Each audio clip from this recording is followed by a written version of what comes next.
చూస్తున్నాం నంద్యాల జిల్లా నూనెపల్లిలో దారుణం జరిగింది. అది ఎంఈఓ ఆఫీసులో టీడీపీ నేత జయకృష్ణ అనేటువంటి వ్యక్తి మందు పార్టీ ఏర్పాటు చేశాడండి. మండల్ ఎడ్యుకేషనల్ ఆఫీసర్ అదొక ప్రభుత్వ కార్యాలయం. దట్టు ఆ మండల పరిధిలో ఉన్నటువంటి ప్రతి విద్యార్థికి ఒక కీలకమైనటువంటి విద్యాశాఖ అధికారి ఆయన. అటువంటి ఆ ఆఫీసులో జయకృష్ణ అనేటువంటి టీడీపీ నేత మందుపాటు నిర్వహించాడు. మీరు విజువల్ కూడా చూడొచ్చు. నలుగురు ఫ్రెండ్స్తో కలిసి ఆఫీసులో మద్యం తాగాడు జయకృష్ణ. ఇప్పుడు సోషల్ మీడియాలో ఈ వీడియోలు వైరల్గా మారాయి. ప్రభుత్వ కార్యాలయాల్లో విందులు ఏంటి అంటూ జయకృష్ణ పైన జనం ఆగ్రహానికి గురవుతున్నారు. గవర్నమెంట్ ఆఫీసులు అసాంఘిక కార్యక్రమాలకు అడ్డాగా మారుతున్నాయంటూ ఆగ్రహం వెలుగక్కుతున్నారు. అధికారులైనా తమ ఆఫీసుని పట్టించుకోకపోవడం పైన విమర్శలు ఎదుర్కొంటున్నారు. బాధ్యులపైన కఠిన చర్యలు తీసుకోవాలని డిమాండ్ చేస్తున్నారు. విజువల్స్ మనం చూడొచ్చు. మద్యం ఉంది అక్కడ. ఆ బాటిల్ కనబడుతూ ఉన్నాయి. మద్యం బాటిల్ ఒక మంచి పడక మంచం వేసి పడక మంచం మీద బిర్యానీ, స్టఫ్, ఇతరాత్ర వస్తువులు అంతా పెట్టేసుకొని మంచిగా మద్యం తాగుతూ సరదాగా ఎంజాయ్ చేస్తున్నారు. ఇక్కడ కనిపించే వ్యక్తి ఆయనే టీడీపీ నేత జయకృష్ణ. ఆ నియోజకవర్గంలో ఆ జిల్లా పరిధిలో కొంత టీడీపీ నేతగా గుర్తింపు ఉంది ఆయనకి. సో నంద్యాల జిల్లా నూనెపల్లిలో జరిగింది దారుణం. ఎంఈఓ ఆఫీసులో డైరెక్ట్గా పడక మంచం వేసి 4 కుర్చీలు వేసి చిందరవందరగా అక్కడ బిర్యానీ ప్యాకెట్స్ కానీ, మద్యం సీసాలు కానీ, తర్వాత పక్కనటువంటి ఆ సిచ్యువేషన్లో 4 దోస్తులతో కలిసి ఫ్రెండ్స్ ఆ వీడియోలో మనం చూడొచ్చు. అది ఎంఈఓ కార్యాలయం చుట్టూ బిర్యానీ ప్యాకెట్లు, మద్యం సీసాలు, ఆ గ్లాసుల్లో మద్యం ఉంది, పక్కనే మద్యం బాటిల్స్ ఉన్నాయి. యథేచ్ఛగా ఇష్టం వచ్చినట్టుగా ప్రభుత్వ కార్యాలయం అనేటువంటి సిగ్గు, భయం ఏదీ లేదు, భయం భక్తి ఏదీ లేదు. ఇష్టం వచ్చినట్టుగా అక్కడ ప్రవర్తించినటువంటి తీరు ఆ విజువల్ మనం చూడొచ్చు. ఇది విద్యాశాఖకి ఇచ్చేటువంటి ఒక సరైనటువంటి గౌరవం. విద్యాశాఖ ఆ మండల పరిధిలో ప్రతి అంశానికి సంబంధించినటువంటి విద్యార్థి తమ హక్కులను లేకపోతే తమకు సంబంధించినటువంటి అంశాలని ఈ విద్యాశాఖ అధికారి ఎంఈఓ దగ్గరికి చేరుస్తూ ఉంటారు. అంత పెద్ద కీలకమైనటువంటి కార్యాలయం అది. చదువు చెప్పేటువంటి విద్యార్థుల టీచర్స్కి అందరికీ డైరెక్షన్లు అన్ని వెళ్ళేది ఇక్కడి నుంచే. అటువంటి కార్యాలయంలో మద్యం సీసాలు, బీరు బాటిళ్ళు, బిర్యానీలు, చిందులు, విందులు. సో ప్రజెంట్ ఈ చర్చ జరుగుతుంది. ఒకసారి ఆ వీడియో చూద్దాం. ఆ వీడియోలో ఇంకెటువంటి సిచ్యువేషన్, ఎటువంటి కన్వర్సేషన్ జరుగుతుంది అనేది. హాయిగా కూర్చొని మంచి తీరిగ్గా ఉన్నట్టున్నారు. నిన్న సండే రోజు జరిగినట్టుంది ఈ ఘటన.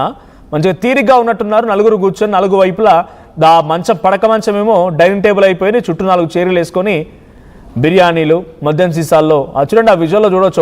ఒక ఆయన తన మద్యం గ్లాస్లో నీళ్లు పోస్తూ ఉంటే చాలా హాయిగా ప్రశాంతంగా మంచిగా ఏసీ ఆన్ చేసుకొని, ఫ్యాన్లు ఆన్ చేసుకొని, ప్రభుత్వ కార్యాలయం కదా, బాగానే ఉంటుంది. అక్కడ కూర్చొని విందు చేసుకుంటున్నారు. ఒకసారి ఆ విజువల్ చూద్దాం.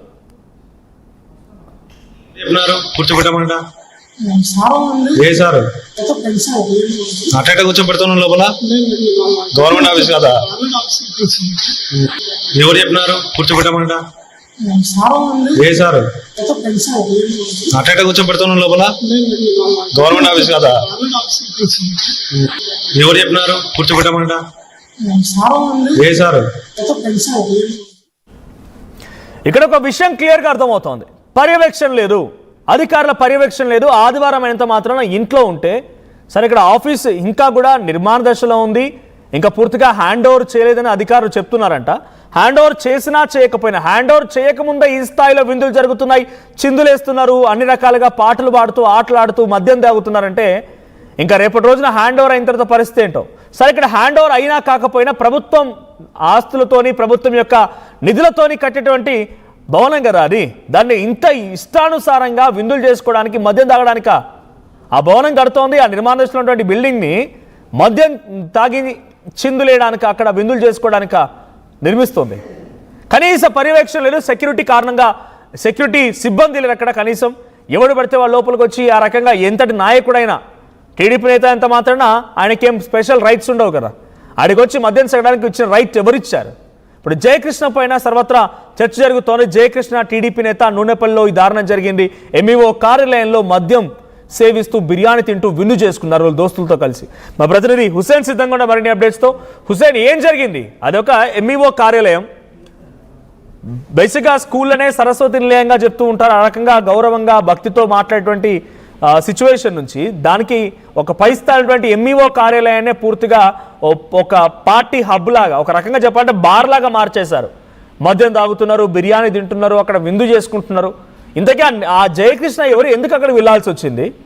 దానికి అసలు ఎటువంటి పర్యవేక్షణ లేదా ఆ బిల్డింగ్కి?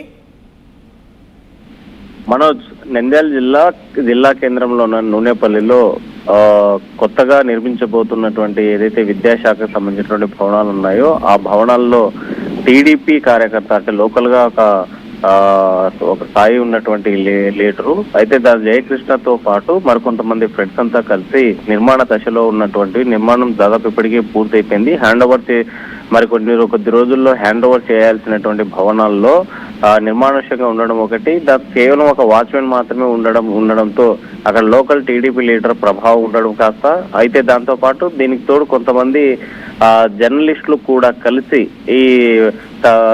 ఇక్కడ ఉన్నటువంటి బిల్డింగ్ లో తాగి తదనాలాడినట్లు మనకు ప్రధానంగా తెలుస్తుంది. ఆ విజువల్స్ చూస్తూ ఉంటే సరస్వతి నిలయాలుగా ఉన్నటువంటి విద్యాలయాలు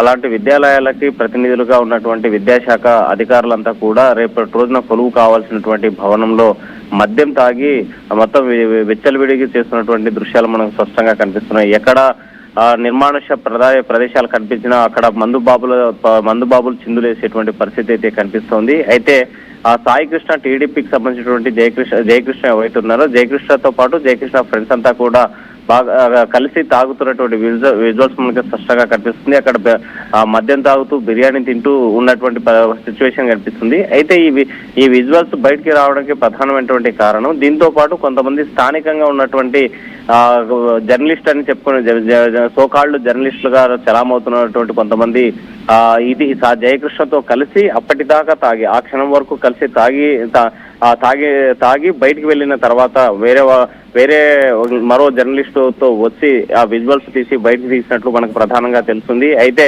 ఈ తతంగమంతా చిత్రీకరించిన తర్వాత పూర్తి స్థాయిలో జయకృష్ణను మభ్యపెట్టడం, బ్లాక్మెయిల్ చేయడం, డబ్బులు కూడా డిమాండ్ చేసినట్టు మనకు ప్రధానంగా తెలుస్తుంది. సుమారు 50,000 రూపాయలు ఇస్తే తప్ప మీ విజువల్స్ బయట పెట్టం, లేదంటే బయట పెడతామని చెప్పేసి బ్లాక్మెయిల్ చేసినట్టు కూడా మనకు ప్రధానంగా తెలుస్తుంది. ఏదేమైనా ఒక బాధ్యత కలిగినటువంటి జర్నలిస్ట్ అయినా లేకపోతే సోకాళ్ళుగా జర్నలిస్టుగా చలామణి అవుతున్నటువంటి వాళ్ళు జర్నలిజం ఫీల్డ్కే పూర్తిగా ఈ జర్నలిజం వ్యవస్థకే మచ్చలాగా మారినటువంటి ఈ సోకాళ్ళు జర్నలిస్టుల యొక్క వ్యవహారం వల్ల ఈ బిల్డింగ్ లో జరిగేటువంటి తతంగం బయటకు వచ్చింది. అయితే ఈ జయకృష్ణ రాత్రికి ఏదో వాళ్ళకి కావాల్సినటువంటి ముడుపు 50,000 రూపాయలు ఇచ్చింటే మాత్రం ఈ విజువల్స్ కూడా బయటకు వచ్చే